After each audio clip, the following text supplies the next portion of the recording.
కొడిమ్యాల గ్రామ పంచాయతీ ఆవరణలో ఘనంగా ముగ్గుల పోటీలు. జగిత్యాల జిల్లా కొడిమ్యాల మండల కేంద్రంలోని గ్రామ పంచాయతీ ఆవరణలో వివేకానంద సేవా సమితి ఆధ్వర్యంలో ముగ్గుల పోటీలు శనివారం ఘనంగా నిర్వహించారు. సంక్రాంతి పండుగ మరియు వివేకానంద జయంతిని పురస్కరించుకుని ఏర్పాటు చేసిన ఈ పోటీల్లో స్థానిక పాఠశాలల విద్యార్థినులు ఉత్సాహంగా పాల్గొన్నారు.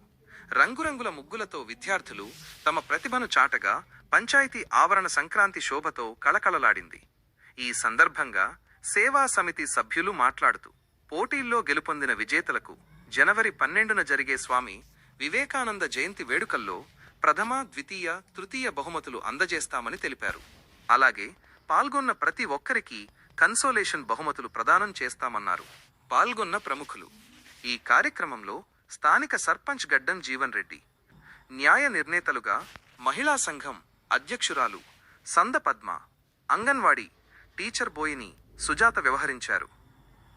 కార్యక్రమంలో వివేకానంద సేవా సమితి అధ్యక్షులు గంగాచారి, సభ్యులు శ్రీనివాస్, రామచంద్రం, సురేష్, గ్రామస్తులు మరియు విద్యార్థినులు పాల్గొన్నారు.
విస్తరించుకొని ప్రతి సంవత్సరం వివేకానంద సేవా సమితి ఆధ్వర్యంలో ముగ్గుల పోటీ నిర్వహిస్తున్న వివేకానంద సేవా సమితి సభ్యులకి పెద్దగా ధన్యవాదాలు తెలియజేసుకుంటూ, ఇందులో ముగ్గుల పోటీలో పాల్గొనే అమ్మాయిలందరికీ అందరూ అంటే మంచి చేస్తారు ముగ్గులు, కానీ ఫస్ట్ సెకండ్ అనేది నిర్ణయం ప్రకారం బహుమతులు ఇవ్వడం జరుగుతుంది. కాబట్టి ఎవరు కూడా అంటే చిన్నపుచ్చుకోకుండా స్పోర్టివ్ స్పిరిట్తో ముందుకెళ్ళాలని చెప్పి కోరుకుంటున్నాను.